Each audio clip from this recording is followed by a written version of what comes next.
Factory layout మన Mukunda jewellers వారి నూతన బ్రాంచెస్ ప్రారంభం అతి త్వరలో జూబ్లీ హిల్స్ లో ఫిబ్రవరి 20న, మన వైజాగ్ లో ఫిబ్రవరి 28న విచ్చేయండి. చెర్లపల్లి రైల్వే స్టేషన్లో విజయారెడ్డి సూసైడ్ చేసుకున్నటువంటి ఘటనలో ఇప్పటి వరకు సూసైడ్కి కారణాలు ఏంటి అన్న విషయాలు బయటికి రావడం లేదు. కానీ విజయారెడ్డి అన్న చిరంజీవిని తల్లి పుష్పాని విచారిస్తే అన్ని విషయాలు వెలుగులోకి వస్తాయి, వాళ్ళు మాట్లాడితేనే నిజాలు వస్తాయి అని చెప్పేసి చాలామంది కామెంట్ చేస్తున్నారు. బిగ్ టీవీతో ఎక్స్క్లూజివ్గా విజయారెడ్డి అన్న చిరంజీవి ఉన్నాడు, మాట్లాడదాం. విజయారెడ్డి సూసైడ్ చేసుకునే అంత పిరికిదా? అసలు ఎందుకు చేసుకుంది అనుకుంటున్నారు? లేదండి, ఆమె స్ట్రాంగ్ విమెన్. ఆమె ఎందుకు చేసుకున్నది అనేది అంత చిక్కడం లేదండి. అదే అర్థం. ఇద్దరు పిల్లలు పెద్దవాళ్ళు, మీ చేతులతో పెరిగినటువంటి పిల్లలు, మీ అల్లుడు కావచ్చు, కోడలు కావచ్చు, వాళ్ళని అసలు ఎలా ఒప్పించి ఉంటుంది? బాబు చాలా యాక్టివ్గా కనిపిస్తున్నాడు.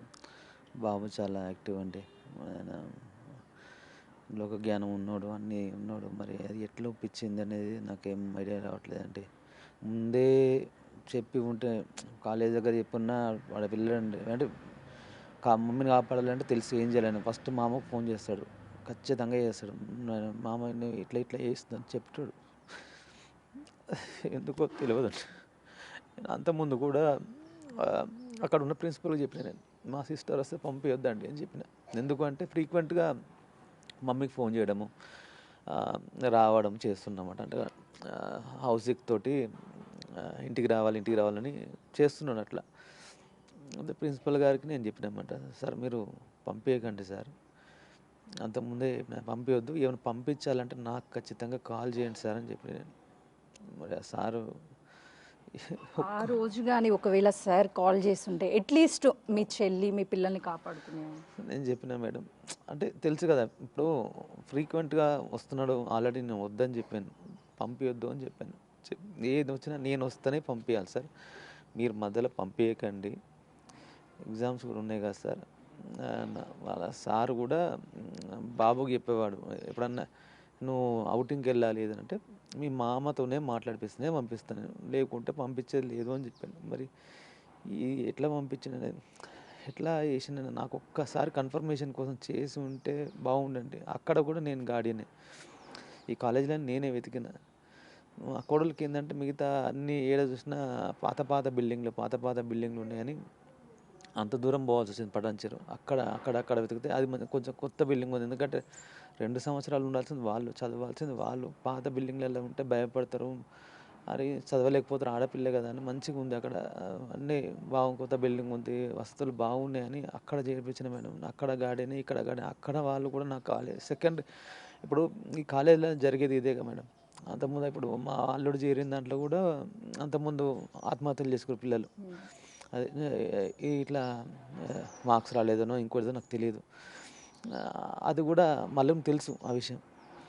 అక్కడ ఎక్కడైనా హాస్టల్స్ సహజం, మరి వాళ్ళకైనా ఇప్పుడు ప్రిన్సిపల్ వీళ్ళందరూ వార్డన్స్ వీళ్ళందరికీ తెలుసు కదా. ఇప్పుడు ఈ చనిపోయారన్నా ఏదన్నా కూడా ఇంకొక కాల్ ఉంది కదా, ఇంకో నెంబర్ వాళ్ళ దగ్గర ఉంది కదా, కన్ఫర్మేషన్ చేసుకుంటే ఏమేది మేడం.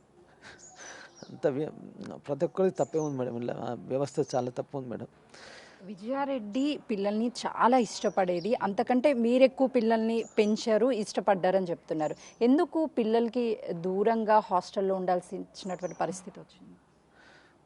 అర్థం కాలే మేడం. అంటే ఇద్దరు పిల్లల్ని ఎందుకు హాస్టల్లో ఉంచారు?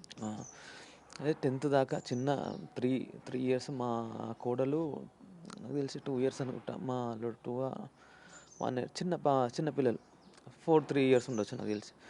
అప్పటి అక్కడ వాళ్ళకు కొంచెం కొట్లాట్లు అయితే, అంటే వాళ్ళ అత్త మామయ్య వాళ్ళతోటి సంథింగ్ అప్పుడు ఉంటాయి కదండి, సహజంగా ఉంటాయి కదా. అప్పుడు నేను చెప్పేది ఏంటంటే, ఎప్పుడంటే ఒక 14 ఏళ్ళ క్రితం నేను అనేది. అప్పుడంటే ఇక మనకున్నది ఎవరు, నాకు బావ కాల్ చేసి ఉండే బావ. అప్పుడు నేనేది చెరువు రండి అంటే నేనే బావని, అప్పుడు నాకు బండి ఉండే 2 wheeler, బండి మీద మా బావని మా చెల్లెని ఇద్దరు చిన్న పిల్లల్ని తీసుకుని వచ్చినట్టు, తీసుకుని ఇక్కడ వచ్చి పెంచుకున్నా.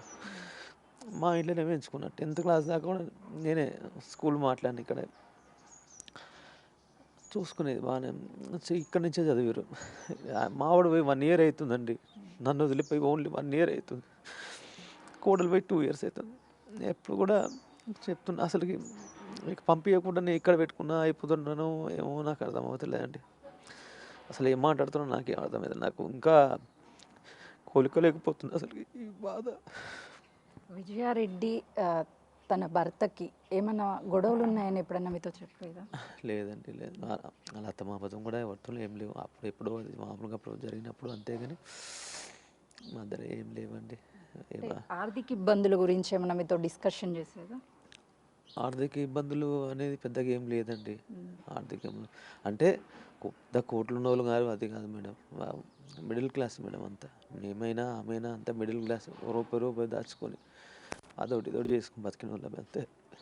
మీ అంతేగాని ఇద్దరు కలిసి కొన్ని వ్యాపారాలు చేశారు అంటున్నారు. ఏం చేశారు? ఎంత ఇన్వెస్ట్ చేశారు? మీ ఇద్దరం కలిసి చేస్తాం మేడం. ఆ, చాలా చేస్తాం మేడం. అందులో ఇప్పుడు రీసెంట్గా అయితే నారేపల్లిలో ఒక ఇల్లు కన్స్ట్రక్ట్ చేస్తున్నాము. అది అమ్ముదామని అనుకున్నాము. సరే మా చెల్లి ఏమన్నదంటే ఆమె ఎప్పుడైనా సరే మంచి రేట్ వస్తున్నాయి అమ్ముదామని అంటుంది. అన్నయ్య సప్పో చేసుకుని వస్తున్నాం, మనం ఆడ తీసుకుని వస్తున్నాం. ₹2 మన దగ్గర ఉన్నాయి పెడుతున్నాము. లాభం వస్తే బెటర్ అనే, ఎందుకంటే ఆల్రెడీ చాలా డేస్ అవుతుంది ఇన్వెస్ట్ చేసి 1.5 year అవుతుంది. కలిసి రాకుంటే ఎట్లా, ఇచ్చేటోళ్ళకి ఇచ్చిన మనకేం మిగిలేదు లేదు కదా, ఆపుదామని నేనన్నా ఎంతో కొంతనన్నా చూసి చేసుకొని నేను ఆమె డెసిషన్కే వదిలేస్తాను నేను ఏదైనా. అసలు ఈ టాపిక్ కూడా ఇప్పుడు కాదు అసలుకి, అనుకుంది ఎప్పుడో అనుకున్నాం వదిలేసినాం. ఇంకా అది చెల్లె డెసిషన్ మీద వదిలేసినాం. ఎందుకంటే రిజిస్ట్రేషన్ ఆ పేరు మీద ఉంది కదా, ఏదైనా ఆమె మీదనే ఉంటుందండి. నేను మళ్ళీ అందులో నాకు సజెషన్స్ ఇవ్వడమే, ఎందుకంటే నేను చేసేది రియల్ ఎస్టేటే కదా. మంచి పార్టీ దొరికింది, రేట్ వస్తుంది అంటే ఆ టైంలో మాత్రం చెప్తా. తర్వాత ఏం రాకుంటే నేను చెప్పాను. ఆ రేటు ఆమె అంటే అన్ని ఎంతో క్యాలిక్యులేట్ చేసి ఓకే అనుకుంటేనే తీసుకొని రా అంటుంది పార్టీని, లేకుంటే లేదంటది. అనే ఆగుదాము అని అంటే సరే ఓకే, మన లాభం రాని మనకు కూడా ఎందుకులే అని నేను వదిలేసిన. అది ఇది మాట్లాడి కూడా జమాన్ అయిపోయిందండి ఈ విషయం మాట్లాడి కూడా. ఇక్కడ ఇంకొక అపార్ట్మెంట్ కట్టిన ఇద్దరం అంటే మేజర్లీ నాదే ఉంటుందండి. మేజర్ నాది, మా మమ్మీది, ఆమెది ఎంతో 5-10 అన్నట్టు ఉంటుంది అంతే. అప్పుడు ఈ విషయాలు కూడా నేను ఇన్వెస్ట్ చేసేది వాళ్ళు ఎంత పెట్టారు, మేము ఎంత పెట్టామని మా బావగారికి అన్ని మా షేర్ చేస్తామండి. మా చెల్లె, మా బావ, మా మమ్మీ మాట్లాడుకుంటాం. మనకున్నది అదే రూపాయి అండి. ఆ రూపాయి ఆడ పెట్టుకుంటూ వచ్చినాం. ఇక్కడ ఒక అపార్ట్మెంట్ తీసుకున్నాం. ఓనర్కి ఎక్కడైనా ఆమె బయ్యర్, నేను కాదని, నేను ఏదో మధ్యలో మాట్లాడుతున్న వాళ్ళనే ఉంటాను. ఎందుకంటే ఆ పేరు బాగుంటుంది కదా. సరైన చెల్లెనే తీసుకుపోతా అంటే ఆ అపార్ట్మెంట్ కూడా 35 lakhs అంటున్నారండి. 35 కాదు 30 lakhs, 30 లక్షల రూపాయలు ఓనర్ కట్టిపించాము. ఇంకా 10 lakhs 15 lakhs ఏమో ఉంది. అది కూడా అడిగింది, అనే ఎంత కట్టాలనే లాస్ట్ మీకు 10 lakhs కదా అని అడిగింది. అవును 10 lakhs అని అడిగిన. 10 lakhs అదే అవుతుంది, ఒక 4 to 5 lakhs రిజిస్ట్రేషన్కి అవుతుంది అని అన్నాం. దీనికి కూడా మంచి పార్టీ ఉంటే చెల్లి అనేది మంచి రేట్ రాని అని సరే నీ ఇష్టం, ఎప్పుడైనా నువ్వు కానీ మంచి రేట్కి వస్తేనే అమ్మాలి అని అన్నది. సరే అది కూడా కూడా జమాన్ అయిపోయింది. అంటే ఈ డబ్బుల రొటేషన్ దగ్గర బయట నుంచి అప్పు తీసుకురావడము, లేదంటే వాళ్ళ దగ్గర నుంచి ఆమెకి ప్రెజర్స్ ఉండడం, అలా ఏమైనా జరుగుంటుంది అనుకుంటున్నారు? ఎక్కడి నుంచి తీసుకొస్తారు? లేదు మేడం, హ్యాండ్ లోన్ అవి ఆమె తీసుకొచ్చేది ఏముండదు. మేమేం తీసుకురావడమే. ఆమె దగ్గర ఉన్నాయి మాత్రమే పెడుతుంది.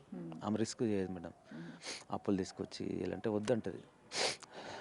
ఆమె పర్సనల్ లోన్ కానీ ఏం తీసుకొస్తాం కడుతూనే ఉంటాం. ఆమె అయితే నాకు కలిగింది 5 లక్షలు నాతో పెట్టగలుగుతా, 10 లక్షలు పెట్టగలుగుతాను, నాది దీంతో అవుతుంది. ఓకే, అంతవరకే ఆమె ఇన్వెస్ట్ చేస్తుంది. ఎంత పెడితే అంతే కదా. ఆమె కూడా క్లియరే ఉంటుంది. అన్ని పేపర్స్ కూడా ఆమె దగ్గరనే ఉంటాయి, డాక్యుమెంట్స్ కూడా అన్ని.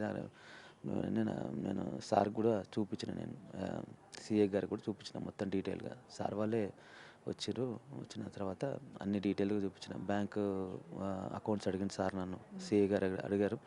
సిఏ గారికి ఒక 4 అకౌంట్ ఇచ్చిన తర్వాత సారు వివిధ డాక్యుమెంట్స్ కూడా చూపించిన, వేరే చూపిస్తే అవును రెడ్డి గారు అని సార్ కూడా చాలా బాధపడ్డాడు. అసలు ఇది ఇక్కడ జరగవద్దు రెడ్డి గారు, మీకు ఇంత మొత్తం ఫ్యామిలీని కూలిపోయారు. సరే ఎక్కడైనా యాక్సిడెంట్ అయితే ఒకరు ఇద్దరు మిగులుతారు, కానీ మీ విషయంలో చాలా దేవుడు చాలా ఇది చేసిందని సిఏ గారు, డిఎస్పి గారు, ఎస్ఐ గారు వీళ్ళందరూ ఒకటే మాట, కానిస్టేబుల్ కూడా ఎవరైనా చాలా నష్టం జరిగిందంటే మీరు ఇంత కష్టపడి పెంచినందుకు చేసినందుకు ఏం మనుషులు లేకపోయారు, ఏం లేకుంటే అయిపోయారు. మీరు చూసుంటారు, ఆ న్యూస్ రెగ్యులర్గా చూస్తూ ఉండుంటారు, ఏమైనా అప్డేట్స్ వస్తాయి లేకపోతే ఏం జరిగింది అనే దాని గురించి. గంట సేపు చివరిగా చనిపోయే ముందు అన్న చిరంజీవితో మాట్లాడువారు అన్న వార్తలు వస్తున్నాయి. మీతో నిజంగానే మాట్లాడిందా? నేను పెద్దగా ఏం చూడనండి. యూట్యూబ్ ఒకటి నేను విన్నా, తెలిసిన వాళ్ళు ఇరుగు పొరుగు వాళ్ళు చెప్పారన్నమాట. గంట సేపు మాట్లాడాను అట్లా ఏం లేదండి. చెల్లెని గంట సేపు మాడితే 100% కాదు, 1000% నేను చెల్లెని బతికించుకునేవాళ్ళు. ఒక్క మాట నాకు చెప్తే నా గురించి తెలుసు మా చెల్లెకి. అన్నయ్య అంటే ఏందో ఆ చెల్లెకి తెలుసు, అల్లుడు కూడా తెలుసు. చెప్పేవాళ్ళు ఇప్పుడు ఎవరు లేరు, ముగ్గురంతా పోయారు. ఒక అల్లుడు బాగున్నాడు, ఎట్లా చూసుకుంటే ఎట్లా. ఇప్పుడు అనుక్షణం నేను పిల్లల గురించి ఆలోచించిన, మా చెల్లె గురించి ఆలోచించిన.